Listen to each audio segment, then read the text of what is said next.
Buying a car in Carvana was so easy. I was able to finance it through them. Whoa, wait, you mean finance? Yeah, finance. Got pre-qualified for a Carvana auto loan, entered my terms, and shot from thousands of great car options all within my budget. That's cool, but financing through Carvana was so easy. Financed. Done. And I get to pick up my car from their Carvana vending machine tomorrow. Financed. Right, that's what I said. You can spend time trying to pronounce financing, or you can actually finance and buy your car today on Carvana. Financing subject to credit approval. Additional terms and conditions may apply. O podcast que você ouve agora é uma produção da Central 3. Cristo Redentor, braços abertos sobre a Guanabara.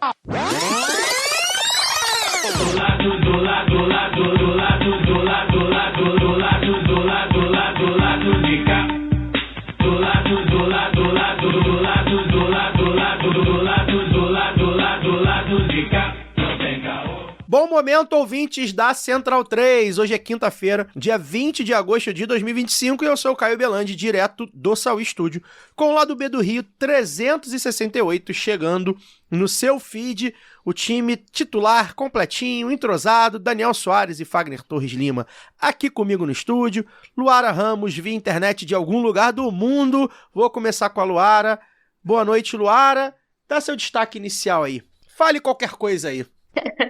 Boa noite, Caio, Fagner, Daniel e todo mundo que ouve a gente a partir de agora. Destaque, eu acho que estamos aí de volta, time completo, animada para mais um Lado B Responde. É sempre bom ter essa interação, né? A gente teve a live semana passada e eu gosto bastante do formato, acho que o pessoal também curte. É uma forma da gente ouvir os nossos ouvintes um pouco também. E aí, tamo junto, vamos logo porque tem papo pra hoje, hein? Tem pergunta, tem prosa, bora lá. É isso. Daniel Soares, boa noite. Boa noite. Antes, eu odeio ter que explicar piada, né? Mas enfim, a audiência rotativa vai saber, nem todo mundo ouve o Lado B sempre, né? Então fale qualquer coisa aí, joga aí no YouTube. Nem todo mundo assistia debate... Na década de 2000, né? Em 2000 cravado. Então assim, joga aí, Collor, fale qualquer coisa aí que vocês vão entender a piada, tá, gente? Espero que não precise explicar de novo. Fagner Torres Lima, boa noite. Fale qualquer coisa aí. Boa noite. Boa noite, Gil. Boa noite, Caio, Dani. Boa noite, Lu. Vamos lá, vamos conversar com a audiência. A audiência quer saber. A gente vê se a gente sabe responder alguma coisa. O famoso povo fala. Vou mudar o boa noite, então. Vou instituir aqui ao invés de dar o boa noite da bancada, tá aqui no roteirinho. Boa noite, bancada. Vou botar o momento fale qualquer coisa aí da bancada. Que aí, ao invés de dar boa noite, né? A gente tá gravando aqui à noite. Eu dou fale qualquer coisa aí. Pronto. Que aí institucionaliza, fica mais fácil. Bem, como já foi falado, a gente abriu a caixinha de perguntas para vocês, a nossa audiência, na verdade, nossos apoiadores, pautar o Lado B. Chegaram aqui algumas sugestões, né? E outras a gente aproveitou do mês passado. A gente ia fazer esse programa no mês passado, mas aí, enfim, a realidade do Brasil nos atropelou, teve coisa de Bolsonaro, de Congresso e tal. E antes de girar a roleta pra gente iniciar o papo, eu tenho aqueles recados de sempre, mas com novidades, tá? A gente passou aí uns sufoquinhos aí nas últimas semanas. Eu fui informando vocês nas redes e aqui no programa. E agora a gente tem duas novidades, né? A primeira é que a partir já desse mês de agosto, né, já tá rolando, a Central 3 passou a fazer parte da F451. A F451 é uma empresa de comunicação que começou em 2005, quando na época fundou a revista Trivela, né, do site Trivela. Consolidada na gestão de produtos jornalísticos, a F451 agora coloca sua estrutura a serviço da preservação e continuidade dessa linda história aqui de realizações e de produções jornalísticas e de comunicação da Central 3. Se vocês quiserem saber mais, vocês têm lá informações mais completinhas num texto que a Central 3 fez no seu Instagram. Então você vai lá no Instagram da Central 3 que tá tudo lá explicadinho. A gente, claro, deseja sucesso aqui à nossa casinha. A Central 3 é a nossa casa desde o começo e continuará sendo nesse novo ciclo, né? Tem uma segunda novidade também, que a gente aí acalmou, né? O Lado B renovou o contrato com o escritório Normando Rodrigues, né? Nossos parceiros aí já de mais de ano voltarão a colaborar conosco na produção de um episódio em vídeo por mês. Então aquele episódio que a gente tem no YouTube, do Lado B do Rio, que depois vai pro feed, volta a ser feito em parceria com o escritório Normando Rodrigues. A gente chama aí de uma consultoria editorial, né? A gente senta, ver qual é o tema que tá legal, ver qual é o convidado ou a convidada legal para falar, e a gente faz junto esse episódio, né? Aquelas pautas de sempre em defesa da classe trabalhadora, que a gente já se acostumou aqui, então a gente agradece ao escritório por essa confiança, esse novo voto de confiança e pela parceria. Porém, nem tudo são flores, o contrato do Lado B Revista, que a gente também tinha com o escritório, chegou ao fim e a gente está tentando aí cobrir esse pequeno rombo aí no nosso orçamento. Como fazer isso? A gente tenta buscar a meta de apoiadores e apoiadoras para que a gente possa passar os próximos meses mais tranquilos, principalmente porque a gente já está trabalhando no que a gente está chamando de Projeto Lado B 10, né? Lado B vai fazer 10 anos, a gente já entra aí no pique da comemoração do Lado B 10 anos daqui a um ano. 2026 promete ser um ano, não só por causa dos 10 anos, mas também porque é um ano de eleição presidencial. E a gente sabe do nosso papel, a gente sabe da nossa responsabilidade, do nosso compromisso. Então a gente está desenhando aí um projetinho maneiro, legal, bacana, para quem sabe ser o melhor ano aí da vida do Lado B. E para isso a gente ainda precisa muito dos nossos apoiadores e das nossas apoiadoras. A gente agradece a quem chegou aí, tem vindo pessoas novas, as pessoas estão ficando, estão acreditando no projeto, então obrigado. E se você que ainda não ajuda e pode nos ajudar, chegou uma hora ótima, tá? Vai lá em apoia.se/Lado B do Rio e você pode escolher o plano de financiamento que cabe no seu bolso. 10, 20 ou 50 reais. Né? Agora você também pode apoiar pelo Spotify. Se você que está ouvindo aí, mais ou menos 50% da nossa audiência, ou mais, ou um pouco menos, ouve a gente pelo Spotify. Então você vai ter aí uma área exclusiva, né? Que tem alguns dos nossos conteúdos exclusivos. Foram poucos, a gente acabou não pegando muito essa coisa de fazer conteúdo exclusivo para apoiador. Quem sabe a gente volte. Mas agora no Spotify você consegue acessar. Você vai lá no conteúdo exclusivo. Todos os conteúdos exclusivos da Aurelo estão disponíveis no Spotify agora. Basta você assinar pela Aurelo. Você também pode virar um apoiador, então, direto ali no Spotify. Tá dando o caminho lá para você se cadastrar na Aurelo. Então, duas possibilidades muito boas. Tá muito fácil de se tornar apoiador. A gente sabe que ainda tá ruim, né? Mas a economia tá melhorando. A gente espera que esteja melhorando para você também. Então, a partir de 10, 20 ou 50 reais, você ajuda o Lado B a desenhar, a montar, a executar o projeto Lado B 10 anos.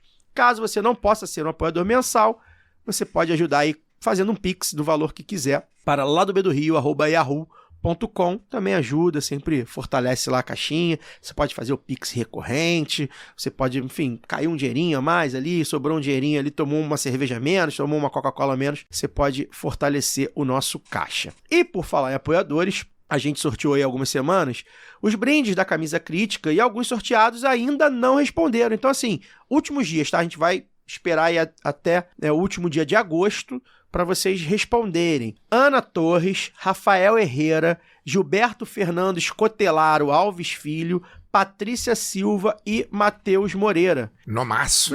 Escotelaro. Nomaço. Então, o Gilberto Escotelaro, a Patrícia Silva, o Matheus Moreira, a Ana Torres e o Rafael Herrera, vocês podem olhar seus e-mails de cadastro. Se vocês estão cadastrados no apoia.se ou na Aurelo, vocês vão lá ver o e-mail que vocês estão cadastrados, ou então entre em contato com a gente, fala assim, pô, meu e-mail é esse aqui, meu nome é esse aqui, confere aí e eu quero meu brinde. Para vocês escolherem, vocês vão ter que mandar os dados, escolherem seus brindes e, pô, sinceramente, perder um brinde da Camisa Crítica, porque o que vai acontecer? Esse brinde da Camisa Crítica que vocês não vão retirar, vai pra gente, os nossos apoiadores. Pra gente é bom. Se vocês não quiserem, a gente vai ganhar a camisa nova da Camisa Crítica. A Gil já tá sorrindo aqui, de repente já ganha a bandeira dela. Então, assim, vocês têm a oportunidade de ganharem de graça, de grátis, gratuito, na faixa, no Vasco. Em São Paulo fala no Vasco, pô. É mesmo? Porque eu acho que é na faixa.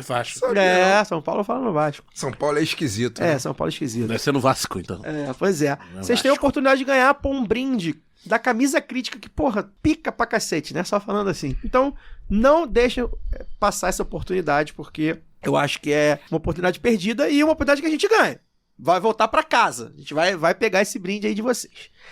E, por fim, claro, agradecer a todos e todas, como a Luara falou na abertura dela, pessoal que veio, né, na live da quinta-feira passada, estiveram conosco, interagiram. A gente teve um nível de interação muito legal. O pessoal deixou superchat, o pessoal deixou comentário. A gente procurou ler todos. Foi um momento particularmente, assim, muito emocionante pra mim, porque quando eu me dei conta que são 9 anos fazendo isso aqui, minha cabeça deu uma explodida, assim, tava tirando uns fios brancos da barba, e eu falei, 9 anos, só da minha vida, 9 anos estão fazendo lá do Vai depilar? Quê? Vai depilar? Tá tirando fio branco daqui a pouco. Tirei na pinça mesmo. Mas vou deixar crescer de novo, que vai daqui a pouco tá toda branca. Vai acabar depilando. Não. E aí eu falei, caraca, 9 anos. E foi muito legal vocês estarem com a gente, relembrarem, principalmente os momentos difíceis, né? Porque os momentos difíceis foram a prova de que a gente não tá sozinho. Então, foi muito legal.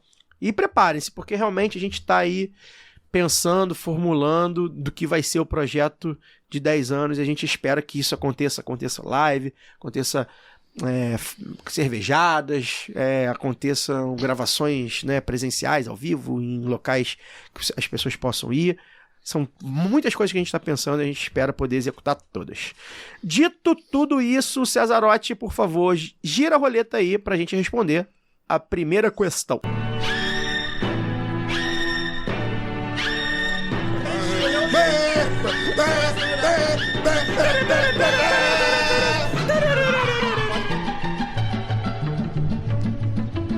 Roletão da pistolagem.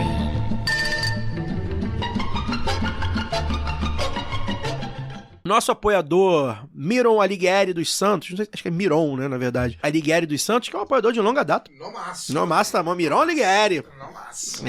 É nosso apoiador de muito tempo, tá sempre também interagindo com a gente. Ele deixou um tópico lá na Aurelo no mês passado, né, que a gente abriu também no mês passado. Ele botou aqui: fala, camaradas, poderiam repercutir a suspensão do Renato Freitas, criticando toda a movimentação e a argumentação para tentar domesticar aqui, entre aspas, ele, abraços. Essa pergunta foi feita, né, já há algumas semanas, aí um mês, na verdade, mas faz um pouco sentido da gente tratar hoje e a gente quis trazê-la, porque o Renato Freitas, deputado do PT, né, do Paraná, foi suspenso pela Assembleia mais ou menos aí um mês, recorreu e hoje a suspensão foi mantida pelo Tribunal de Justiça. E aí, Luara, queria começar com você, porque o Renato é um cara que ganhou proporções, ele começa como vereador de Curitiba, agora tá no Paraná, o Paraná que tradicionalmente, quadros do PT muito fortes, né? O Paraná coloca no debate nacional, ao mesmo tempo que é um lugar onde a direita e a extrema-direita tentam tomar tudo, né? E o Renato tem se notabilizado por fazer, não só no conteúdo, mas também na forma, embora a gente possa fazer o debate forma e conteúdo, né? Mas também na forma, né, de fazer política, né? Um jovem, para política ele é um rapaz jovem, negro, de origem periférica, e é um cara de esquerda, né? Tá no Partido dos Trabalhadores, e é um cara que tá se colocando no debate público nacionalmente e, claro, sendo sabotado pela direita, né, pelo sistema aí do Paraná. Queria que você falasse um pouco como você tem visto aí, para além dessa suspensão agora, como é que você tem visto a militância do Renato Freitas. Caio, eu acho, primeiro, assim, o Renato, ele tem se destacado mesmo como uma cara nova, assim, muito combativo, né? Nas pautas que propõe, na forma mesmo que propõe, eu acho que isso é muito interessante. E é interessante também falar, importante falar, né, do porquê dessa suspensão, né? O Conselho de Ética da Assembleia Legislativa do Paraná entendeu que o Renato facilitou a entrada de manifestantes durante a votação de um projeto privatista da educação estadual, né, que aconteceu em junho de 2024. Não tem unanimidade nisso, assim, né, das imagens, a coisa toda da investigação, não fica evidente que tem participação do Renato. Foi uma decisão política, né, como são essas decisões das casas legislativas. E é interessante também pensar, olhar, porque muitos dos nomes, a gente tem que lembrar que o Paraná, tiradas todas os preconceitos, a coisa toda que se fala com o sul do país, tem essa coisa, né? Tem nomes progressistas, tem nomes que se destacam no cenário nacional. A gente pode citar a própria ministra Gleisi Hoffmann, a gente pode citar Ana Júlia, que também, né, parlamentar, e é uma jovem que se destacou lá nas ocupações das escolas ali durante o governo Temer. Então, lideranças que têm aparecido nacionalmente, mas também é a casa da Lava Jato, né? A casa de gente como Sérgio Moro, de Deltan Dallagnol, essa gente toda. E eu acho que, como você falou, né, você falou de uma coisa que é sistêmica mesmo, né, das casas legislativas brasileiras. Mas é interessante olhar como o quebra-quebra na Assembleia Legislativa do Paraná não é tratado da mesma forma como o 8 de janeiro, né? Ali é um problema, no 8 de janeiro não era um problema. No 8 de janeiro era coisas não estava ligada a nenhum político. Ali na Assembleia Legislativa do Paraná, eles linkam diretamente ao Renato, que é como você descreveu, é um parlamentar e um parlamentar combativo, um parlamentar negro. Então, essa imagem, né, do negro raivoso, da negra raivosa, é uma coisa que a gente precisa combater à esquerda, porque tem sim um perfil de racismo nisso muito grande, né, um componente de racismo muito grande nisso, na forma como o Renato é persistentemente isolado, de como ele não é, eu acho até que não é tão abraçado, eu acho que tem uma coisa de não ser, né, Paraná não está nesse eixo Rio-São Paulo, Brasília e tal, mas também tem disso, assim, de ser uma figura que não abaixa a cabeça, sacou? Que faz a política, que acredita, que está ligado diretamente aos movimentos sociais e que há uma criminalização, sim, da participação popular. Que tenha acontecido, quebra-quebra e tal, é uma coisa. Agora, a gente vê, nos últimos anos, uma criminalização da participação do povo nas, né, casas legislativas, nos confrontos, porque eu acho que faz parte da política, não estou falando do quebra-quebra, da violência, mas eu acho que eles têm levado para isso, ou feito, né, combinar, eu não sei realmente dizer o que foi que ocasionou, quem que foram ligados, mas sei que não tem ninguém ligado ao gabinete do Renato, isso está na defesa dele também. Mas essa criminalização é muito chocante porque ela tem 2 pesos e 2 medidas, sim, dependendo de quem serve e a qual projeto serve, né? E quando acontece com parlamentares de esquerda e parlamentares que se destacam assim, a gente tem que ficar de olho, porque uma das coisas que a gente, né, que já tem poucos representantes, né, nas assembleias, nas câmaras, no Congresso, a gente vê muito desse isolamento. O isolamento político é uma violência muito grande, principalmente contra minorias. Então, mulheres, negros e negras, indígenas, que já são tão poucos, se sentem ainda mais isolados. É uma violência extra, vou dizer assim. E eu acho que tanto o partido, né, tanto o PT quanto a esquerda geral devia ter uma forma de apoiar esses parlamentares, fundamentar, né, suas defesas, tornar isso uma pauta nacional, porque essa suspensão é a suspensão da legitimidade do voto de milhares de paranaenses. Então, isso é uma violência política contra o Renato diretamente, contra o voto, né, contra a democracia no estado do Paraná e em outros lugares onde isso acontece. Porque às vezes não há suspensão dos mandatos, mas existe esse isolamento na troca de ideias com os parlamentares. Não, fulano não dá para conversar, ou então as pessoas não querem que ele se destaque, e isso acontece. Às vezes rola muito assim, de você pegar em algumas câmaras que tem só um parlamentar de esquerda, ou só um que se posiciona, só um que é ligado realmente a movimentos populares, né, a movimentos aos sindicatos e tal, e esse parlamentar também fica isolado. Isso é tratado como ideologia, mas o neoliberalismo nunca é tratado como ideologia. Então, esse isolamento como violência, eu acho que a gente precisa ficar cada vez mais atento, mas também unido, também para reagir, sabe, também para apoiar. Então, né, quem é de fora e puder olhar para esse caso, né, seguir o trabalho do Renato também, engajar ali, eu acho que é uma forma de tornar relevante, falo nas redes, mas, né, onde der, e aí a gente faz esse papel aqui também, né, falando desse caso, trazendo isso, porque muitas vezes fica de fora. Tem coisas que acontecem no resto do Brasil e a gente não comenta, sabe? Eu ia falar isso no meu destaque, mas estava até... Não, acho que eu vou comentar isso ao longo do programa, porque no final da live da semana passada, acho que foi o Fernando, né? Fernando Oliveira comentou sobre o Laudemir, que é o gari que foi assassinado lá em BH. A gente teve a explosão de uma fábrica, né, de explosivos no Paraná também, que foi pouquíssimo comentado. Eu tenho visto pouco, assim, das pessoas pautando isso, próprios jornais e tal. E, se não me engano, foi em Salvador agora, o filho de uma parlamentar que também atropelou um atleta, né? Um atleta, acho que atleta amador. O cara estava embriagado e tal, atropelou. E o que isso tem em comum, assim? São poucos falados. Há o isolamento das pautas também, né? O isolamento dos parlamentares que representam suas pautas populares, também tem o isolamento dessas pautas de confronto à vida de pessoas que, para esse sistema que a gente combate tanto, valem menos. Então, a gente, quando traz esses assuntos assim, não a gente falou muito no Lado B da semana passada disso, né? Como o Lado B foi virando esse documento histórico ao longo desses 9 anos. Eu acho que é importante registrar, sabe, Caio? Porque essas coisas que acontecem, elas têm uma mesma base, né? Que é a de que existe um sistema que diz que a vida de algumas pessoas vale menos, que o voto de algumas pessoas vale menos, que a confrontação, na verdade, fere a ética, né, do parlamentar. Confrontar isso, essa reação, ela é indevida, ela não pode ser feita.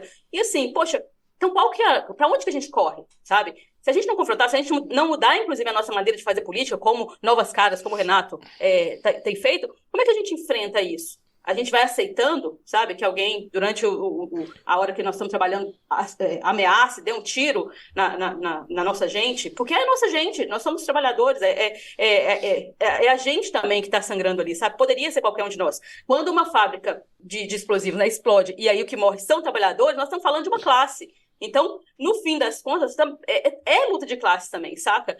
E eu acho que isso tem que ficar muito evidente, porque a gente fala assim, poxa, aconteceu um pouco ruim, né? Pouco chato lá com o Renato. Então, nossa, que um acidente, mais um atropelamento, né, terrível. E né, o cara lá, claro, que né, sempre o mesmo perfil, embriagado e tal. E vai passando e a gente fica anestesiado, mas é uma mesma base o tempo todo dizendo, olha, essa né, é uma vida que vale menos. E a gente vai, né, por causa da correria da vida, aplacando essa sensação.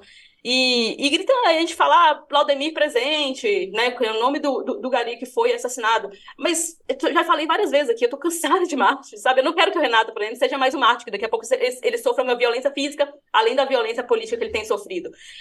Para isso, a gente precisa fortalecer essa galera, sabe? Precisa fortalecer quem tá fortalecendo do nosso lado, quem tá colocando a voz, tá colocando muitas vezes a cara com coragem, e sofrendo isso na pele. E a gente precisa ficar unido. Eu acho que para poder concluir a minha fala é um pouco disso, assim, fazer o que for possível para a gente ficar unido.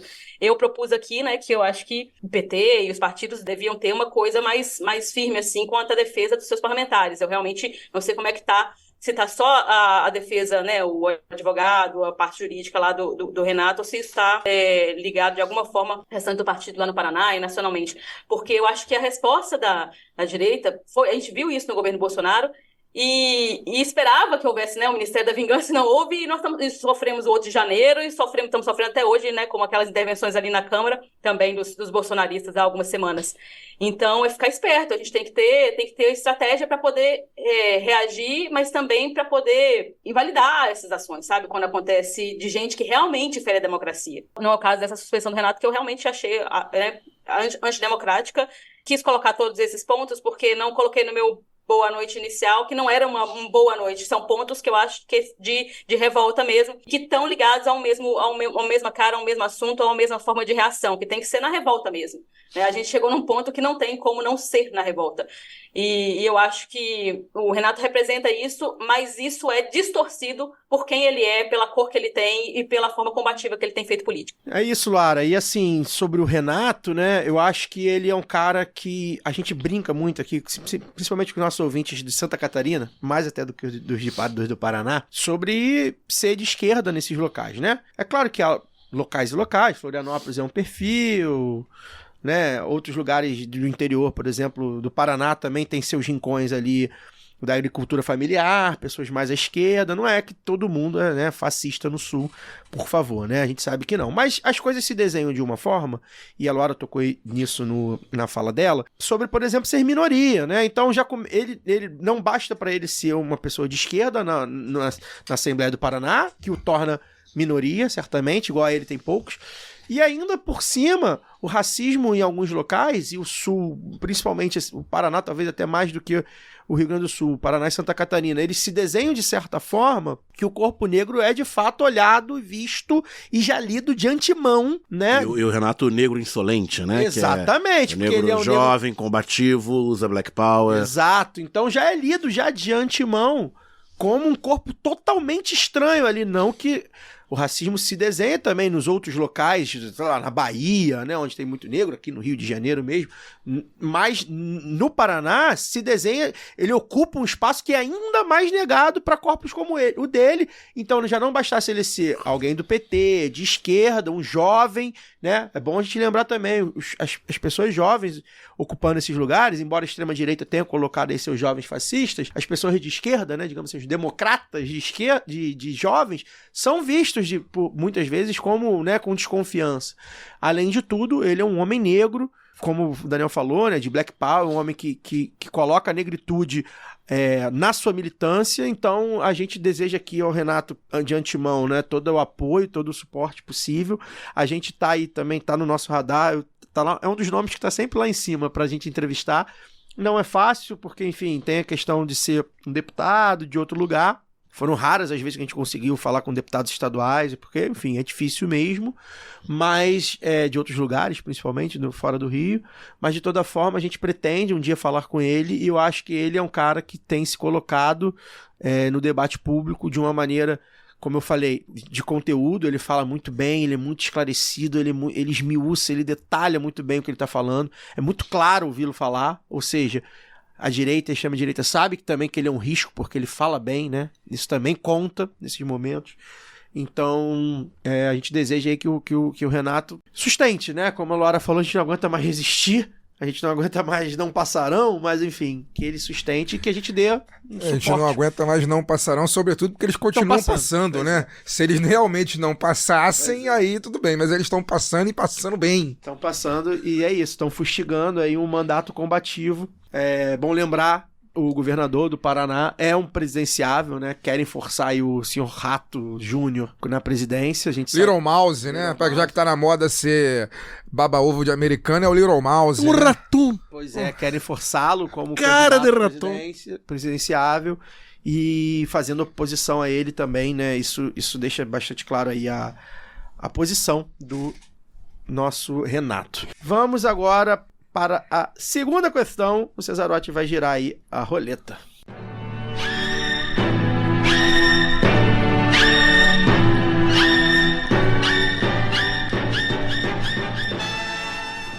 Essa é boa, hein?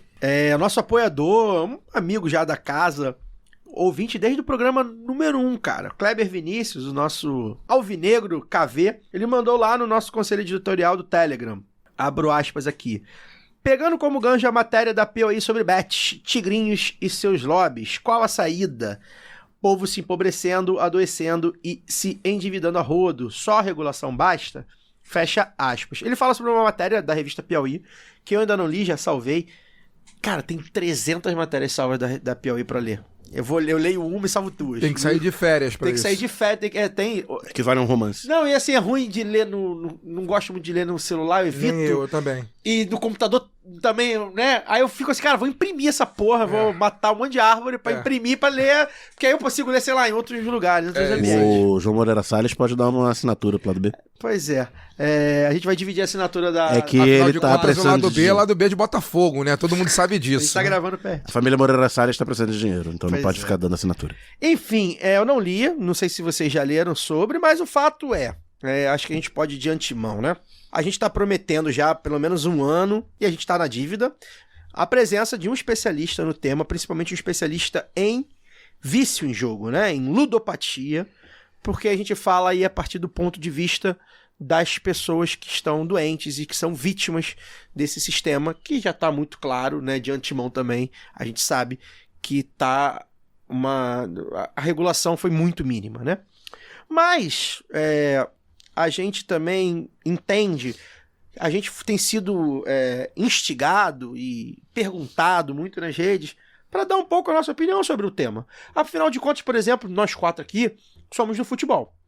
E o futebol hoje se sustenta, basicamente, tá com os salários que estão e tudo mais. Acho que os 20 times da Série A estão com patrocínio master de... Todos os campeonatos são patrocinados, né? Então, assim, isso é um ponto que, pelo menos do ponto de vista do torcedor que consome o futebol, a gente pode falar, não, peraí, né? A gente pode dar a nossa opinião, porque é isso. A gente tá vendo aí a multiplicação, o milagre da multiplicação das bets. Esse nosso time mesmo, né, o Daniel, acabou de assinar um contrato que nunca foi pornográfico, que nunca foi visto, e eu não vi ninguém falar, não, mas peraí, é isso mesmo? Faz sentido? Se o Corinthians ganha 100 milhões, por que o Flamengo vai ganhar 250? Não vi ninguém questionar. Enfim, mas também não serei eu que vai questionar, afinal de contas é o futebol. Mas aí a gente pode falar sobre, né, um pouco sobre o que a gente tá vendo, porque é um derrame que a gente tá vendo mesmo.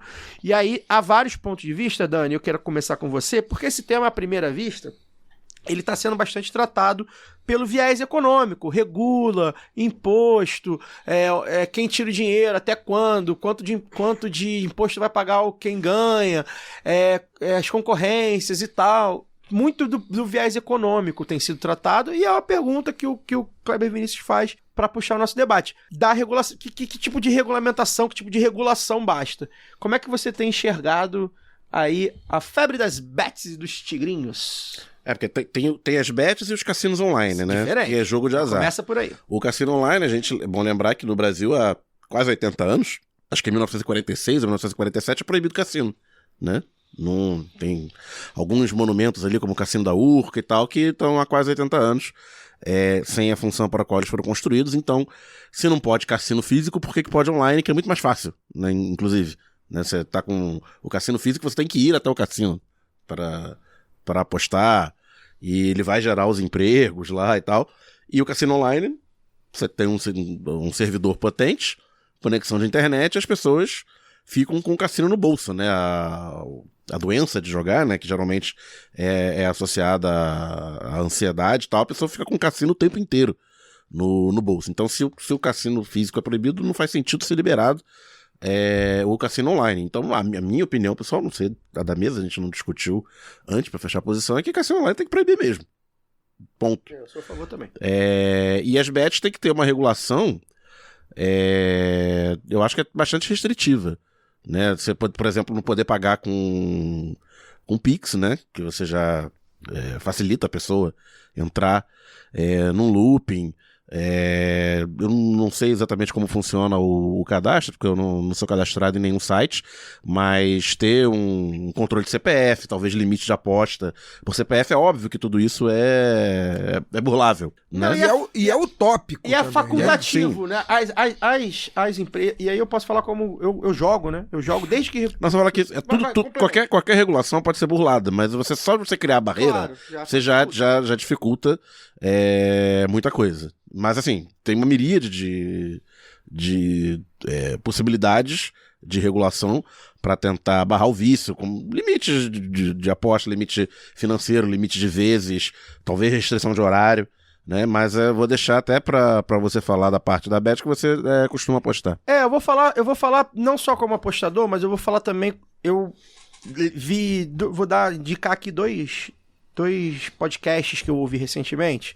Um é do Escafandro, sobre bet, que eu acho que ele tratou de um ponto de vista que não se pautou pelo moralismo. Eu tenho visto muito moralismo no assunto aposta, que é incompatível com o moralismo, por exemplo, que a gente não trata, por exemplo, o assunto das drogas, né? Tá destruindo famílias. Aí, parece a Damares falando sobre droga, né? Drogas destroem a família também. A gente não pode partir desse princípio. Então, já deixo aqui de antemão, lá trata muito bem sobre isso, sem passação de pano, né? É bem claro sobre o mal que faz isso, né? Sobre a aposta. Eu falo como apostador, assim como pessoas que a gente conhece, por exemplo, que são usuárias de droga, que bebem cerveja, que fazem várias outras coisas e não são viciadas. Nem todo apostador é viciado. A gente também não pode, né, entrar nesse igual. É a mesma coisa o uso da droga, só que com uma diferença. Você tem no celular uma ilimitação de tempo, né? Você pode. Imagina se você tem um usuário de cocaína, por exemplo, pudesse pegar o celular e cheirar um pó, né? Ou mesmo um usuário de maconha, ou de usuário de outras drogas, né? Você imagina ter a droga aqui, ó, na palma da tua mão. Então esse é o aspecto que separa o jogo online, tanto a bet quanto o cassino, embora sejam coisas diferentes, e é bom que o Daniel tenha falado isso, porque devem ser tratadas de formas diferentes. Aposta em jogo é uma coisa, cassino é outra, tá? Então também tem isso. Bet é uma coisa, tigrinho, cassino online, roleta é outra coisa. Dito isso, né, eu sou um cara que jogo, gosto de jogar, não tenho problemas com vício, graças a Deus, pelo menos, né, não gosto de cuspir pro alto, mas espero que nunca tenha. Então falo do ponto de vista de alguém que acha que o jogo é diversão, como outras coisas que de repente, né, se eu tomar uma cerveja, etc. Acho que a gente precisa partir de um princípio, por exemplo, que eu acho que precisa ser muito claro, e isso eu tenho uma opinião muito formada sobre isso. Não pode ter publicidade. É uma vergonha, é uma pouca vergonha. Assim como cigarro não tem publicidade, assim, né? como cigarro não tem publicidade, a publicidade da bebida alcoólica é bastante limitada, né? Deveria ser mais, inclusive. Assim como brinquedos infantis foi limitada, enfim, tem várias limitações. Eu acho uma vergonha, principalmente porque anuncia no jogo. Então, assim, tem lá a casa de aposta que patrocina o campeonato, o time, o jogador, o campo e a transmissão. Então, assim, E a transmissão da odd. e a gente não pode achar que isto é normal. Na Europa, embora, né, a gente sabe, Europa e tal, mas enfim, na Europa, por exemplo, o derrame que tá tendo de aposta, gente, tá no mundo inteiro, tá? Não é Brasil, não. Estados Unidos tá sofrendo, Argentina tá sofrendo, América Latina, Europa também. A Europa já está, né, como sempre, eles jogam a parada aí, eles são os primeiros a... As maiores casas de aposta são britânicas, né, Pois é. inclusive. No quintal deles, eles limpam, né? A Inglaterra, por exemplo, a partir do ano que vem, não vai permitir patrocínio master, né? Ou seja, que apareça lá as casas de aposta no jogo. Porque eles já viram que é uma imoralidade. Você não pode colocar uma casa de aposta, embora a casa de aposta, quando tem algum resultado forjado, ela seja uma das principais prejudicadas, é imoral que ela esteja patrocinando atletas, campeonatos, times, campos, transmissões, emissoras, blá, blá, blá.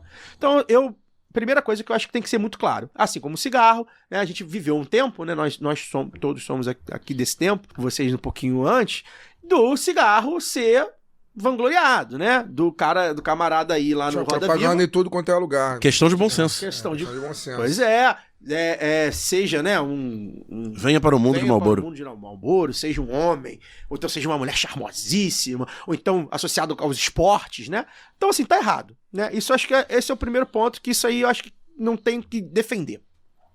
E aí, acho que outro ponto que é importante, e que no episódio do Escafandro é bem falado sobre isso, a aposta tem que ser separado do cassino, e aí o Daniel não falou muito bem, né? O cassino, primeiro que o cassino você clica num botão, É jogo de azar. é um jogo de azar. A aposta, você Mas quando é bolinha, ainda é jogo de azar. O algoritmo a gente não sabe como é que ele tá calibrado. Pois embora... Provavelmente ele está calibrado embora para as te bolinhas fuder. do cassino também sejam calibradas, mas enfim, é mais difícil. Então, assim, isso que eu acho que é importante, né? A gente tem visto muito do tigrinho destruir a vida das pessoas. A aposta destrói a vida das pessoas há muito tempo, porque as pessoas apostam há muito tempo. Era no cavalo, no jogo do bicho, né? Em outros apostas. Na loteria federal. Nas apostas mesmo que tinha no Nordeste, por exemplo, as bancas de apostas em jogo eram muito comuns. Algumas que forneceram capital para virar bet online. O jogo do bicho lá, meio que as apostas, né? Em alguns lugares do Nordeste, somente do interior. Então, assim, e o outro ponto que eu gosto de falar sempre é que a gente viveu uma inversão de valores, exatamente porque era a direita e a extrema-direita que estavam no poder, e elas não ligam pra porra nenhuma disso, né? Querem ganhar dinheiro, elas e seus sócios. Dizem que gostam de família, caralho, a quatro, querem mais que a família se foda. Elas, ao invés de primeiro regulamentar e falar assim, olha só, vocês podem vir pra cá, mas tem que obedecer uma série de coisas. Não, ela liberou. E aí eu gosto de fazer É claro que isso aqui, repito, é um jornalista falando, não é um especialista no assunto. Mas eu gosto de fazer esse paralelo. É a mesma coisa que a gente fala assim, o crack tá liberado, tá, gente? Aí daqui a 3 anos, ou 5 anos, a gente vê, não, mas peraí, tem aqui uma casa que você pode usar pra você ter uma redução de danos. Não, tem aqui o sistema de saúde. Ou seja, a gente vai primeiro... na porta da escola, no horário escolar. Exatamente. Vai primeiro criar um exército de viciados para depois falar o que a gente faz com essas pessoas. O que aconteceu, então, foi isso. A gente primeiro criou um exército de viciados, ou quem não é viciado está colocado, exposto a bet, que é o que acontece hoje nos esportes, né, como um todo, nas transmissões. Então, mesmo quem não joga, sabe falar que 10 bets, porque é isso. Isso é um crime, isso é um absurdo. E, principalmente para as pessoas que estão viciadas, né? E assim, aí eu falo como jogador de novo. Houve momentos que eu falei assim, não, peraí, tá acontecendo alguma coisa. Tô abrindo aqui essa porra, sei lá, só pra ver. E é isso, porque tá lá. Eu gosto de apostar no futebol. Mas tem lá, tá rolando agora, nesse momento, se não tiver rolando o jogo, tem videogame, pô. Aposta em videogame. Eles até proibiram, né? Carnaval, cinema, proibiram um monte de coisa, só pode esporte. Mas você pode apostar em esportes que não são esportes, né? Então, assim, só pra eu finalizar, pra deixar o Fagner falar, a gente precisa... eu sou contra proibir, porque eu sou contra proibir, assim como eu sou contra a proibição das drogas. Pra mim é a mesma lógica. Porém, ou a gente leva a sério esse assunto, não só do viés econômico, mas do viés de saúde pública, porque as pessoas estão viciadas e perdendo dinheiro, e a gente leva a sério mesmo, e aí pra isso a gente precisa de um governo, né, sem lobby, né? Ou então enfrentar os lobbies, porque é muito dinheiro que as casas de apostas não só têm, mas como elas mesmas geram, né? Porque elas injetam no mercado. E a gente enfrenta pra gente salvar, aí sim, salvar vidas. A gente tá falando de evitar que as pessoas se viciem e tirar os viciados do vício. Que é o que a gente deve fazer, por exemplo, que é o caso das drogas. A gente olha aqui na rua, no Rio de Janeiro, e a gente vê um monte de gente, por exemplo, viciada em crack nas ruas, e a gente não pode achar que isso é normal. Então, serve para os dois casos. Só que a gente viveu o inverso. Primeiro, derramou a droga, né, que é a aposta, porque a aposta faz mal, né? A gente precisa entender isso, assim como o álcool, assim como as drogas. A gente não pode ficar aqui vangloriando, faz mal. Primeiro, a gente derramou, deixou disponível, deixou acessível, inclusive para crianças. E depois a gente falou assim, não, agora vamos ver o que a gente faz para dirimir. Pode ser tarde demais. Eu não tenho muito o que falar, não. Minha opinião é que tudo isso é um escárnio, cara. Eu acho tudo isso um escárnio. Casa de aposta que patrocina campeonato, patrocina jogador com carreira em andamento, jogo de tigrinho. Você vai falar a verdade, jogo de tigrinho eu não sei nem o que é, cara. Eu nunca a maquininha. Eu só conheço de nome. É a maquininha que É tinha... o caça-níquel. Só que é no celular. Tem nos bares, só que agora é no celular. Geralmente é um personagem de tigrinho lá. Literalmente, literalmente eu não faço ideia do que se trata. Utilizado. Né? Mas é isso, criança viciada nessa porra. Cara, eu tava trabalhando tempos atrás, um trabalho de campo com um amigo meu, um colega de trabalho, mas que é um amigo também, gente boa demais. E ele tava falando, tem um filho... O filho dele de 12 anos e ele fica lutando, né? Porque o moleque aposta na porra toda, cara. E isso é um absurdo, assim. No momento que a gente está discutindo, inclusive, né? Trazendo para o assunto aqui, não tem muita relação, mas também tem. O assunto que ele está discutindo, no momento que o Brasil se discute a adultização em função do último vídeo do Felca, né? Muito bom, por sinal, quem não viu deveria ver. A gente tem essa realidade, inclusive crianças expostas a jogo de azar, cara, que é isso que foi falado na abertura, que o Caio colocou, que o nosso ouvinte colocou, né, endividando famílias e etc. Eu acho tudo isso um escárnio, cara. Eu não consigo, eu literalmente não caibo no mundo em que casa de jogos e que a gente naturaliza a casa de jogo, que a gente liga a televisão a qualquer momento e algo que é aquilo que nos vicia tá ali sendo vendido como um mundo idealizado. Eu realmente não consigo conceber e acho tudo isso um absurdo, assim. Eu não sei nem se regular é o caminho, só regular é o caminho. Aí a gente realmente teria que colocar isso para um especialista vir aqui debater o tema. Pontinho importante que eu não falei, você não falou, mas todos nós vamos concordar.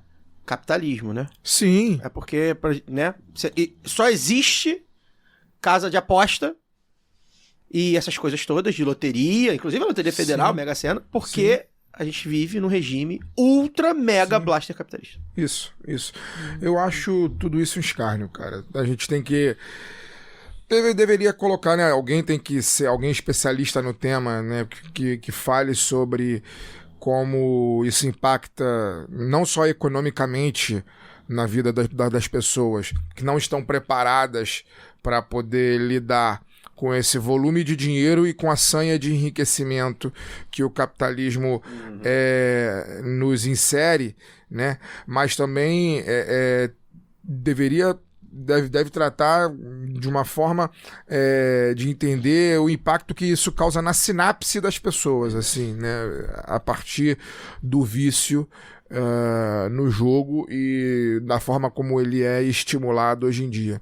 O que me surpreendeu, e aí só para finalizar, não vou me estender muito nesse tema, que como disse, não sou um especialista, mas o que me surpreendeu foi o verdadeiro boom que isso existiu, que assim, isso a gente tem 9 anos. De qualquer jeito. 9 anos. Não tinha quando a gente começou. Quando a gente começou... Não, quando a gente começou... Tinha, mas era... Não, mas quando a gente começou, já tem muito tempo, assim. Na eleição de 2018, por exemplo, na eleição de de 2000. Não, o Temer regulariza. Então, o Temer né? autoriza em 31 no de apagar das dezembro luzes. de De 2018. 2018, não. É o último ato dele. Na eleição de 2018, não. É. É 18, é. Na eleição de 2018 a gente não debatia isso Não. porque essa febre não existia. Não podia no Brasil. Você Não tinha podia. que fazer um CPF Isso. lá. E aí, no de uma exterior. hora pra outra, bastou a assinatura de um presidente golpista, a gente Tem isso. a gente não debate nem isso, É. né? O presidente que liberou Não devia estar lá. não deveria nem estar ali, mas nem isso a gente debate.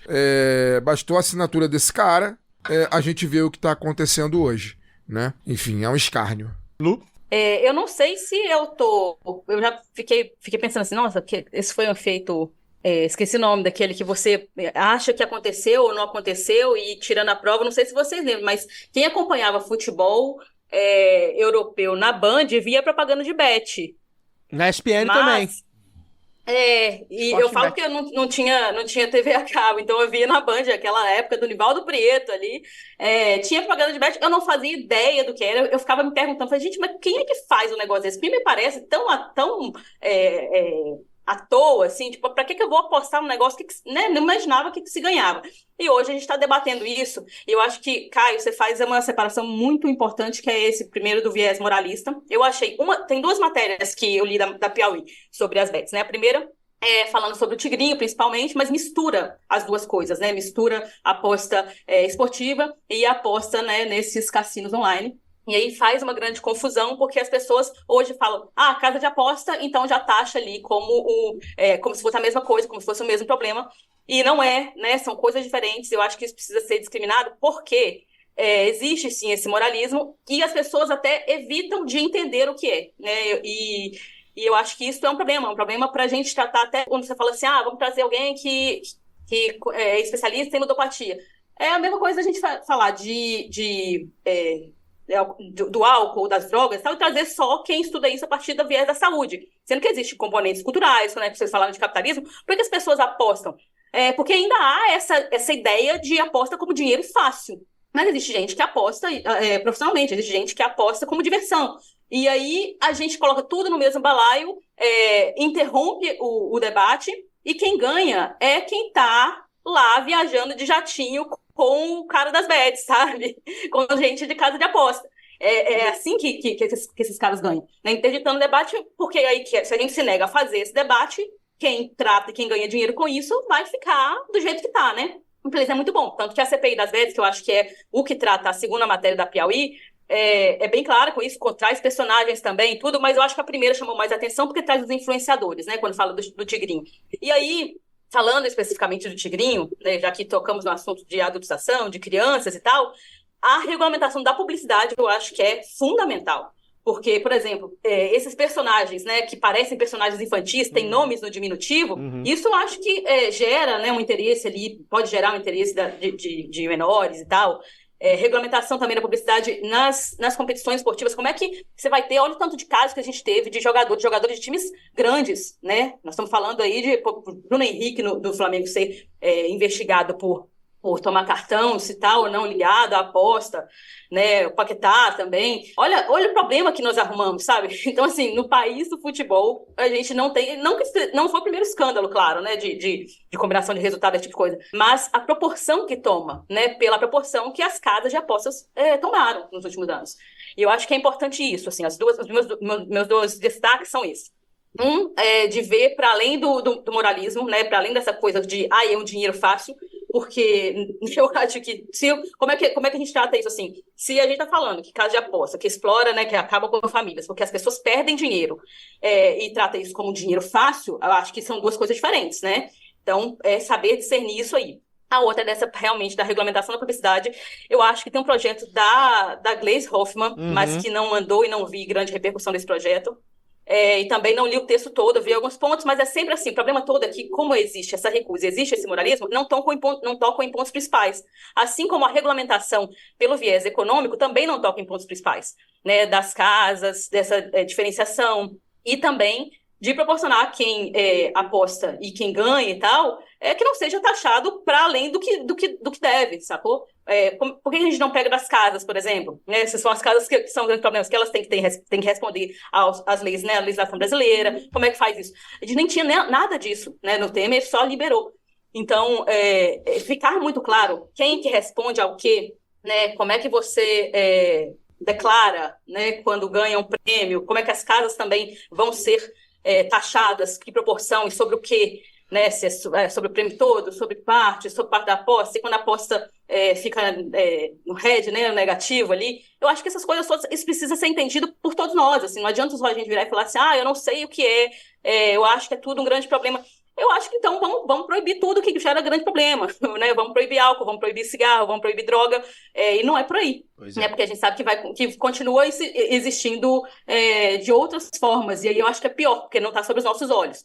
Então, um pouco disso, assim, acho que esses dois destaques que o Caio já tinha feito, mas que eu acho que é importante redestacar, e eu vou colocar né, só uma curiosidade. Caio teve recentemente também em Londres, né, Caio? Não sei se você viu. Tem aquelas casas de apostas físicas em Londres. Por esquina. Não sei se você viu, assim, na rua. Exatamente. E olha só como é que são. A gente estava passando e falou, nossa, como é que é isso aqui? E quisemos entrar. Tava meu namorado e eu, e a irmã dele, que, né, já tem 19 anos, mas ela aparenta ser muito nova, né? Como uma jovem que é.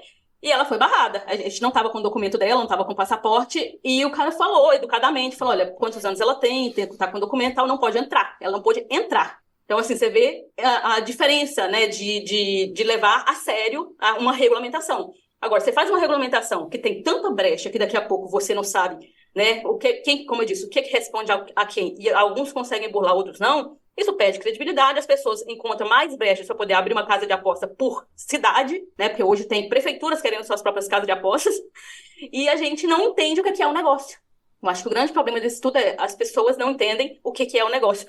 E num país tem, né, a gente já falou de capitalismo aqui, mas também tem um golpe por segundo, falta letramento digital, as pessoas, né, se puder, aposta por Pix, aposta por não sei o quê, e até o contrário também, gente que tem relatos disso, de que às vezes vai movimentar, vai sacar um prêmio que ganhou de aposta, e a conta de um banco, né, dessas fintechs, banco digital, é banida.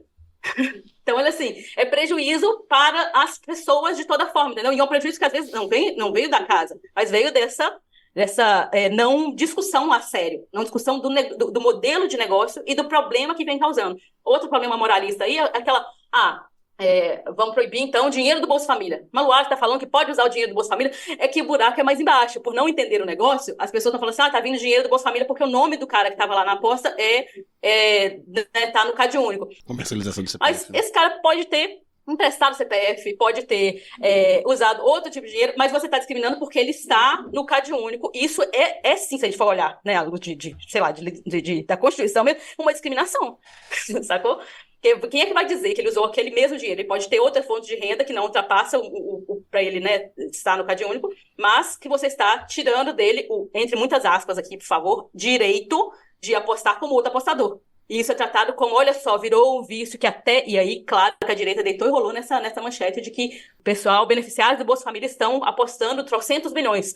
E aí, se você juntar os dados, cruzar os dados, fala, poxa, mas como é que é um negócio que vicia, perde, tem só as casas de aposta perde, e tem aqui movimentando essa montoeira de dinheiro, e ninguém faz esse cruzamento porque justamente não entende o modelo de negócio por causa desse viés moralista.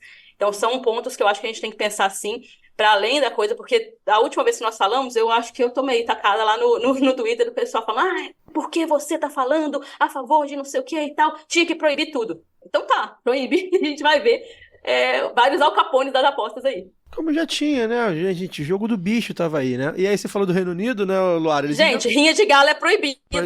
Deixa eu dizer pra você. Rinha de galo é proibida. Toda semana tá o galo apanhando dia sim, dia não. Pois é, aí assim, a gente aqui viu os bicheiros... Não diz qual galo. Os bicheiros fazendo fortuna com as maquininhas, né? Os bicheiros começaram a fazer fortunas mais inacreditáveis ainda e brigarem mais ainda a partir das maquininhas, ou seja, do caça-níquel. Peço licença para dar uma pausa no programa e apresentar os nossos parceiros. O sorteio para apoiadores e apoiadoras do lado B é um oferecimento da Camisa Crítica. Ouvinte tem 10% de desconto no cupom LADO B no site www.camisacritica.com. Tem lojinha física da Camisa Crítica no Sol e Sombra, bar que fica no bairro Bela Vista, em São Paulo. Já aqui no Rio, tem no armazém do MST, na Lapa, e na livraria Leonardo da Vinci, no centro. Camisa Crítica criada para uma esquerda que não tem medo de dizer seu nome. Aproveite e siga nossos parceiros nas redes sociais. Obrigado pela atenção e voltamos ao programa. E você falou do Reino Unido, né? Só para registrar, eles inventaram a aposta, né? Então a aposta, eles que criaram isso. E no podcast do Escafandro, ouçam, não lembro qual é o episódio, tá? Joguem aí Escafandro, Bet, apostas que vocês vão achar. Eles explicam, tem um pesquisador sobre apostas, né? E ele explica toda a questão de... Cara, dividir em peso o boxe nas lutas, por exemplo, por causa da aposta. Porque quando tinha um pesado e um menor... O pesado ganhava, tendia a ganhar sempre, as apostas iam todas pra ele e quebrava as casas. Então, enfim, uma doideira.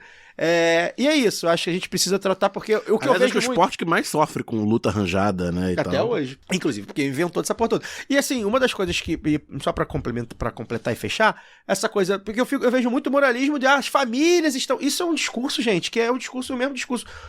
Que é verdade, porque tem família se fudendo por causa de bet, claro, mas que é o mesmo discurso que a gente vê pro álcool, pras drogas, eu vejo, parece minha mãe falando da maconha. Nossa, as famílias se perdendo por causa de maconha. Mas é da facilidade, né? Então, aí que tá. No bolso. Uma das coisas que é um ponto a ser combatido, e acho que eu não falei aqui, mas já falei no Twitter, por exemplo, você cancela, por exemplo, o celular.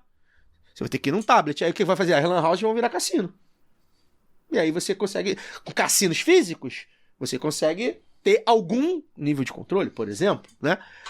Você vai no computador, você só pode ir no computador, por exemplo. O computador não chegou nem a 70% dos lares brasileiros, nem a 30% dos lares brasileiros, né? O Brasil pulou a fase do computador pessoal e foi direto para... As pessoas estão tendo menos computador em casa agora. Menos. Então, assim, vários aspectos do celular que pode ser combatido tranquilamente. Você só pode... Tem como você fazer isso.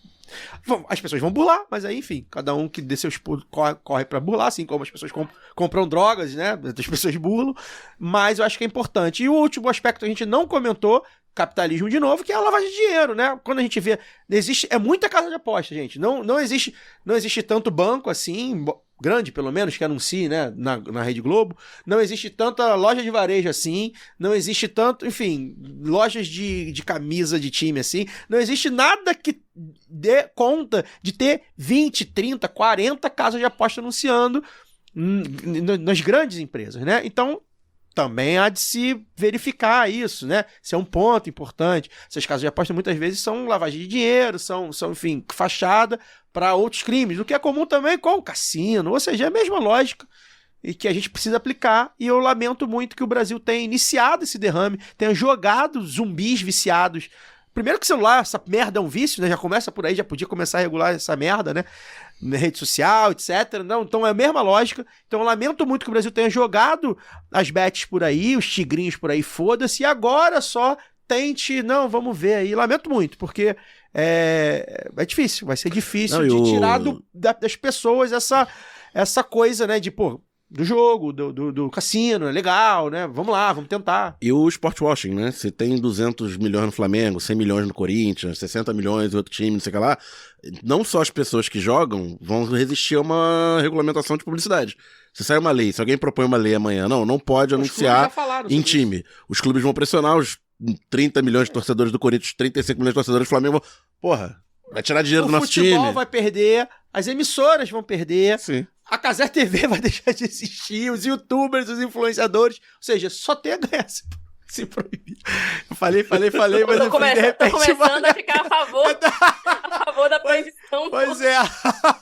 Complementa aí, Lu, pra gente ir pro próximo.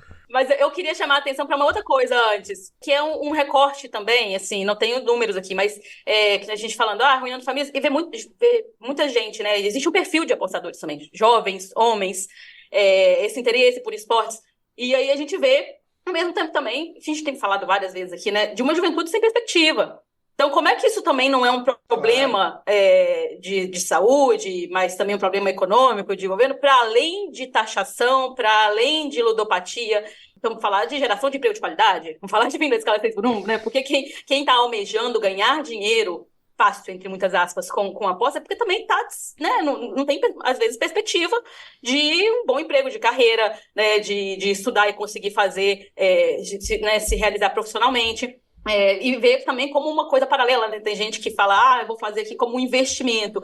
E aí a gente vê a regulamentação cínica de colocar em toda a publicidade só aquela coisa, igual coloca nos remédios, né? O persistirem os sintomas. Então, aposta é diversão. Aposte com responsabilidade. Que responsabilidade é essa que a gente tem com esse perfil, né? Tô tratando aqui do recorte, né? Do jovem ali, que não tem perspectiva. Sabe, você vai só dizer pra ele, não pode, ou então tem que ser assim, ou vai fazer pelo celular, não pode pelo celular, vai ser pelo tablet. Eu acho que vai fazer pouca diferença, viu, Caio?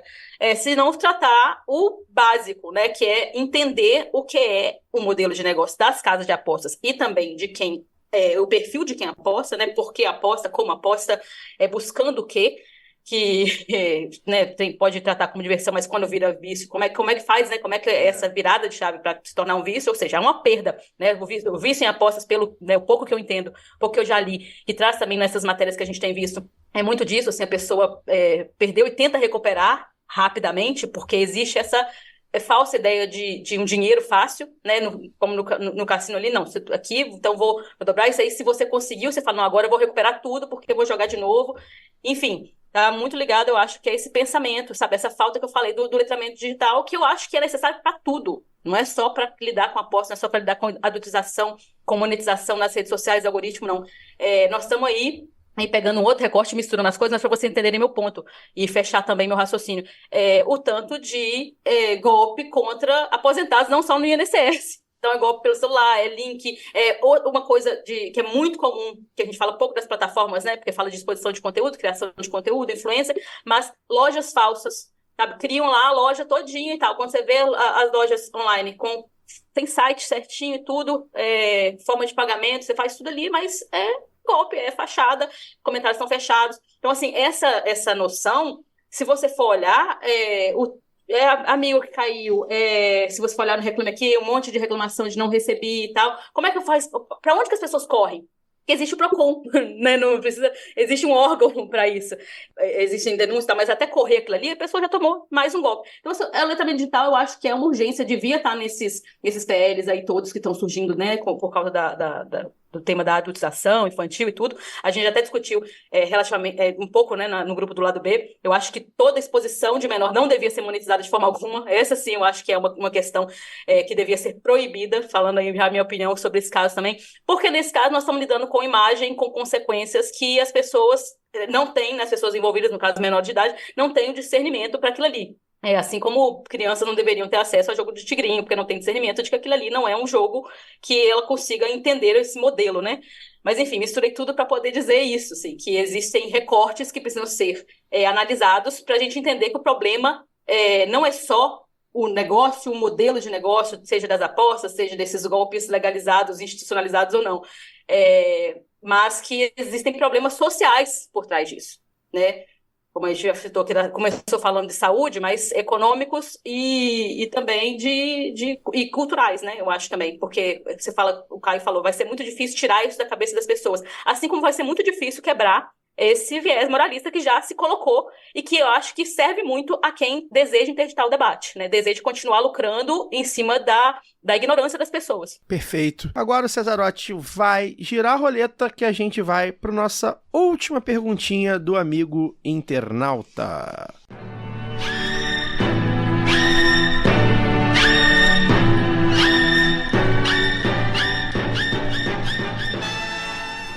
O Douglas Silva Júnior, lá no grupo do Telegram, também no mês passado, ele lançou aqui, entre aspas, hein? Será que o governo vai, e se vale a pena investir, no tema da soberania nacional e que a extrema-direita bolsonarista incentiva a intervenção dos Estados Unidos? Ou deve aumentar essa pauta contra o Congresso? Quais os prós e contras de cada uma dessas estratégias? E se no caso da primeira, da soberania, não teria parte do tal centrão, principalmente ligado ao agro, que poderia desembarcar do bolsonarismo, pelo menos enquanto o tema principal for este, fecha aspas para o Douglas.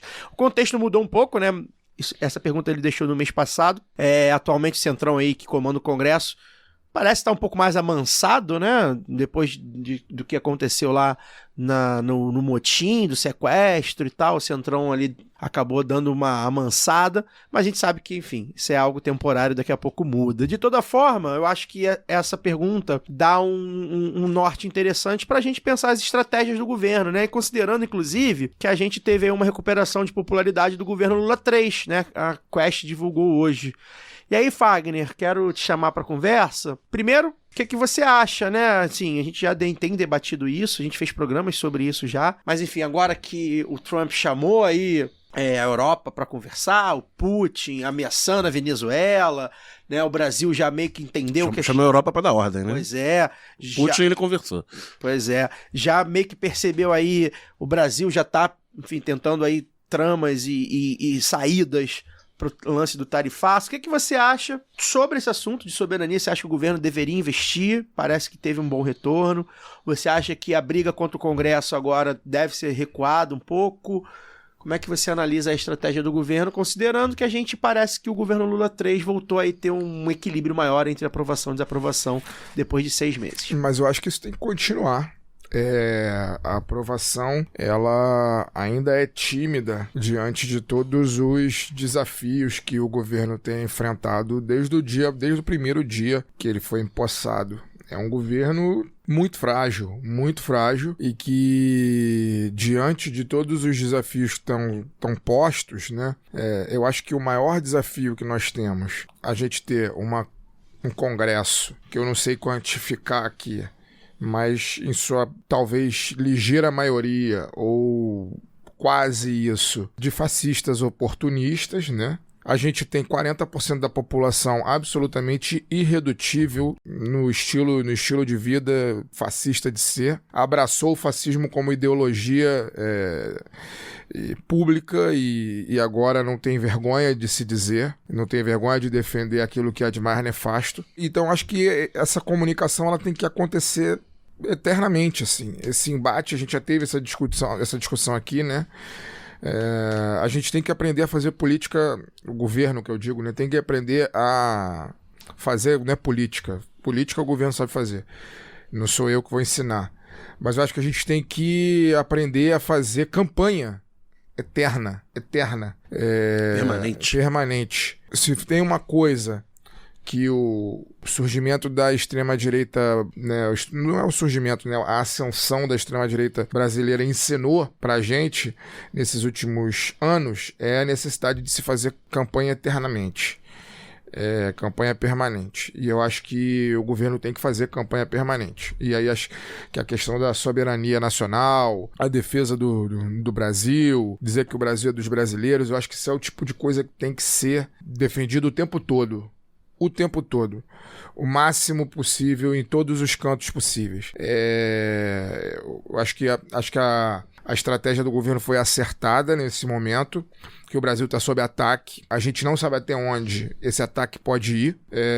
Começou com tarifas, agora já está indo para sanções individualizadas, né, contra membros do governo federal, contra membros do judiciário, né, contra membros do legislativo.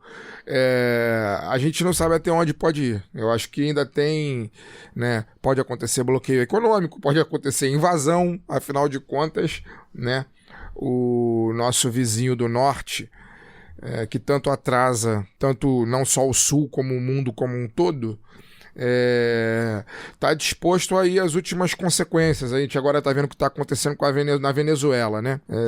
Poderio militar se voltando dos Estados Unidos em direção à Venezuela. A gente não sabe até quando isso... A gente não sabe se isso um dia pode acontecer no Brasil. Eu diria que sim. Eu diria que existem interesses muito grandes do norte em tudo que nós temos aqui. Eu só não sei como que a gente lida com isso. Eu acho que um bom caminho para poder lidar, para começar a lidar com isso, é estimulando na população a defesa do próprio país, né? A gente tem uma tendência de aceitar muito facilmente aquilo que acontece no exterior, aquilo que vem do exterior como melhor do que aquilo que nós temos aqui internamente, o famoso complexo de vira-latas que Nelson Rodrigues dizia, né?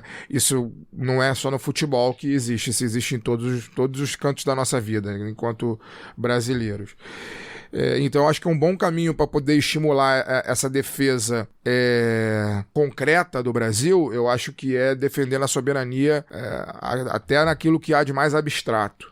Então, tem que incutir na cabeça das pessoas que o mais importante é a gente defender o Brasil dos ataques que estão vindo do exterior, e nada melhor para isso do que apontar inclusive os inimigos internos, né, que nós temos aqui, que estão a serviço dos interesses estrangeiros do Brasil. As famílias Bolsonaro da vida, né, esses desgraçados que estão aí tomando conta do noticiário e tomando também a nossa energia há tanto tempo. Os oportunistas ali, que são seus satélites, esses governadores, Tarcísio de Freitas, Ratinho Júnior, Ronaldo Caiado, essas ínguas, essas desgraças aí que nós temos no mundo político brasileiro. Enfim, essa turma tem que ser denunciada desde sempre. Eu acho que é assim que se faz defesa da soberania brasileira. Não é só falar do quanto o Brasil... o que o Brasil tem, né, as nossas características, aquilo que nos faz e que nos forma enquanto povo, mas também apontar os traidores, né, aqueles que estão aqui conspirando contra essa nossa soberania, conspirando contra essa nossa defesa, conspirando sobre essa nossa liberdade, com o discurso a favor da liberdade. Eu acho interessante a pauta patriótica, nacionalista, por uma questão simbólica do constrangimento que causa no outro lado, porque estão há quase 10 anos, 10 anos praticamente, né, desde os protestos os primeiros protestos pelo impeachment da Dilma, 2015, fizeram 10 anos agora, se vestindo, né, de verde e amarelo, de bandeira, de camisa da seleção e tal, e é um patriotismo absolutamente oco, né, defendendo, se vestindo das cores nacionais, meu partido é o Brasil e tal, e não tem Brasil pra defender ali, né, porque eles defendem tudo que é contra, né, o país, contra o próprio povo, o oposto. E a partir do momento em que se veio numa posição que eles têm que defender uma intervenção estrangeira, e o governo Lula passa a ser, né, o teu viés da soberania, de defesa do país, e aí sim com conteúdo, né, da sua economia, da sua soberania, né, dentro do mundo, é interessante porque dá um certo curto-circuito nessa turma. E com tudo isso que o Fagner falou, apontando as contradições dos projetos de Bolsonaro que tem aí, né, dos Tarcísios, Caiados, Ratinhos, etc. E quanto àquela campanha que a gente viu, né, do Congresso Inimigo do Povo, logo antes do tarifaço do Trump, ali até mês de junho, mais ou menos, que tinha dado já uma freada de arrumação ali na relação com o Congresso, acho que tem que usar, mas usar de forma cirúrgica, pauta a pauta, né, se houver...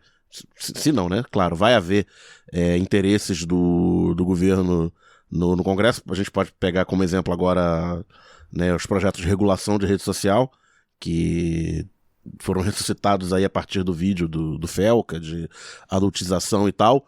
E então os caras já começam a falar, porque tem que proteger as liberdades, não sei o que lá, e toma-lhe campanha. Então você é a favor da pedofilia. Usar o mesmo reducionismo que eles usam. Né? Exato. Se você é contra o trabalho infantil é porque você é a favor de criança fumar crack. Eles não falam isso? Sim. Não, então se você é contra a regulação da rede é porque você é a favor da pedofilia. Você é pedófilo. E nesse sentido. Então acho que tem que usar pauta a pauta.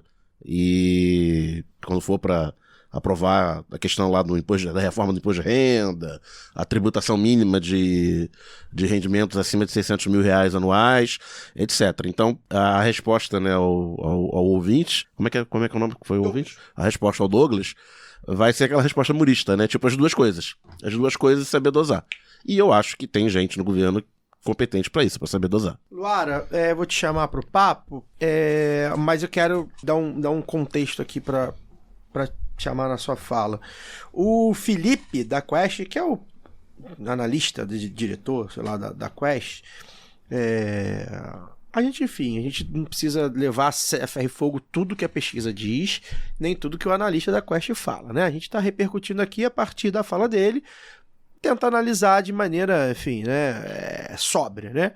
E uma das coisas que ele vendo a pesquisa, obviamente, entendendo, né, toda a dinâmica das pesquisas e da política, uma das coisas que ele defende, que é a melhora do Lula ter uma avaliação melhor aí desde janeiro, a resposta ao tarifaço, ou seja, a coisa da soberania, que foi uma pauta que caiu de presente para o governo Lula, e o governo Lula soube lidar, uma coisa que a gente tem falado da comunicação. No programa sobre soberania a gente falou sobre isso, né? Caiu de presente e o governo Lula soube comunicar, né? Ponto para a comunicação, para o Sidônio, para o governo, para os partidos, enfim, para todo o espectro aí da esquerda e tudo mais. Mas um outro ponto, que é uma coisa que a gente sente falta também, a gente vem falando, que não basta só comunicar, basta ter pautas concretas. A soberania, ela não é exatamente uma pauta concreta, embora a resposta ao tarifaço seja. Que foi o alívio no bolso, né? Há aí uma queda, enfim, ajudado pelo tarifaço. Exatamente. Há uma queda aí nos preços dos alimentos. Conforme previsto nesse blog aqui, inclusive. Pois é, né? Que já vinha ali acompanhando, inclusive com algumas medidas que o governo já tinha tomado. E essa eu acho que é uma medida importante, né, do governo, pode aproveitar para ter uma concretude. Ou seja, quando eu falo em soberania, gente, estou falando isso aqui, ó, ponto, aqui, ó, alimento mais barato para você. Quando eu falo em soberania, eu falo, sei lá, defesa aí da questão das redes sociais, ou a própria coisa do imposto, né? Como é que você vê, Luara, essa não chega a ser uma dualidade, mas, enfim, esses dois caminhos, né? Ok, soberania, mas como não perder a soberania e ficar com uma coisa de bandeira do Brasil, né? E ficar assim, ó, quando eu defendo a soberania, significa que tá barateando teus alimentos. Quando eu defendo a soberania, significa que eu tô reduzindo teus impostos. Quando eu defendo soberania, tá significando que eu tô cuidando das crianças que estão expostas pela Big Tech, né? Ou seja, é uma pauta que de alguma forma é ideária, né? Ideológica, teórica, mas... E quem tá querendo ferir essa soberania é que é o contrário. Exatamente. Como é que você vê isso, Lu? Eu vejo que quer dizer, o que a gente queria que acontecesse. Vamos ver, o que eu vejo, o que a gente queria que acontecesse, né? Vejo que, pô, tá dando certo, os números são bons, né? Por mais que a gente fale, tem que, né, as pesquisas, metodologia e tal, traz quem falava que Lula estava, né, perigando não ser reeleito, não vai de jeito nenhum, e Tarcísio vem aí com força total. Tem muito jogo, realmente foi um presente em todos inclusive simbólico, né, que nós já comentamos aqui também, essa coisa da soberania, porque lá atrás, vocês vão lembrar, até 2018 mesmo, assim, Bolsonaro já batia continência para bandeira americana lá atrás. E essa coisa da soberania não pegava de jeito nenhum, eu acho que as pessoas não entendiam. Ligar isso agora com a queda no preço dos alimentos deveria indicar, e aí já vou para o que a gente gostaria que fizesse, né? Parar de dar dinheiro para o velho da van e começar a enfiar dinheiro na agroecologia, na produção de alimentos agroecológica, na reforma agrária, em projetos que fundamentem a nossa soberania alimentar. Porque eu acho que né, se indica já, e se a gente fala de queda no preço dos alimentos, acho que já é indicação de um bom caminho por onde a gente devia investir nesse país, né? O agro não é pop. Então, assim, para de enfiar dinheiro no agro e colocar dinheiro em quem realmente produz alimento. Esse seria um dos caminhos, uma das coisas, assim. A outra é esse que eu acho que vocês já comentaram muito bem, que é do ponto a ponto de deixar constrangidos também esses parlamentares que ficam com, né, um pé em cada canoa ali. E aí, quando tem que se posiciona sempre com... Não, veja bem, colocar aqui, é preocupação com censura em PL. Não, cara, é fechar com quem tá com a gente e subir o tom com esse pessoal que tá falando, pô, não tem espaço, não tem margem para negociar. Eu acho que sempre tem, mas eu falo assim, é um momento, né, de crescimento do governo, ali que você vê como é que você consegue tensionar. Eu acho que tem que ter essa tensão, porque me parece também que, né, acho que foi você, né, Caio, que falou que o Congresso está mais mansinho, porque houve uma resposta das pessoas, uma resposta muito positiva a pautas que são progressistas. Quer dizer, a gente não ganha uma eleição à toa, tem isso também. Então, jogar com isso eu acho que é fundamental, na verdade, para que a gente não trabalhe com sobrevida, mas trabalhe com reação, como a gente sempre fala aqui, mas trabalhe com uma ação, né, de uma forma ativa, diante de um governo que tem a caneta na mão, pelo amor de Deus, gente. Sabe, é a hora mesmo de colocar vários projetos aí de ajuda, socorro às empresas, mas sempre colocando como, né, condição os empregos em condições, né, em boas condições, os bons empregos, né, a gente não quer só que mantenha os empregos, mas não quer que baixe salário, não quer que aumente carga horária, como o pessoal estava falando. E é engraçado porque as primeiras matérias sobre o tarifaço estava falando assim das empresas, né, correram para pegar antes do início, né, das tarifas, então pagaram hora extra, fizeram não sei o que lá, falaram, então tinha dinheiro para hora extra, então quer dizer que podia pagar mais. Então, peraí, né, vamos colocar essa negociação em termos que não sacrifique quem realmente constrói esse país.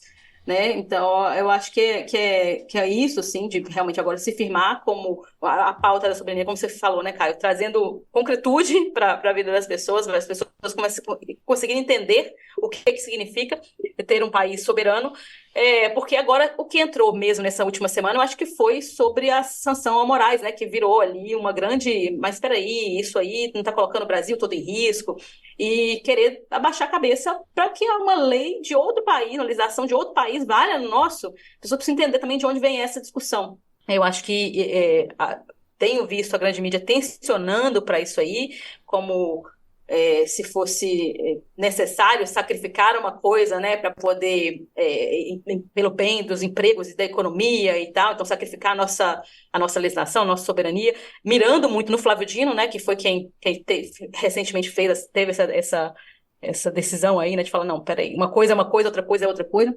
E eu acho que vai haver esse tensionamento, como temos visto os canalhas se pronunciando aí em colunas de opinião.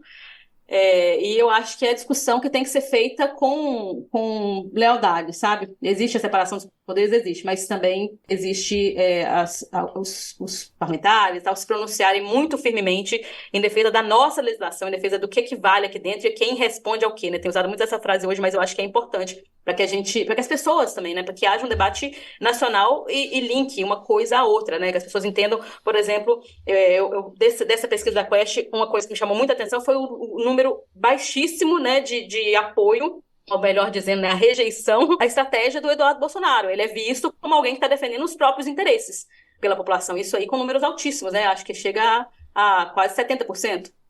Não sei se me corrija aí, Caio, se for o caso. Então, assim, colocar isso, né? Tensionar nisso, assim, olha, quem está contra o Brasil, né, quem está a favor das tarifas está contra o Brasil por isso e por isso e por isso.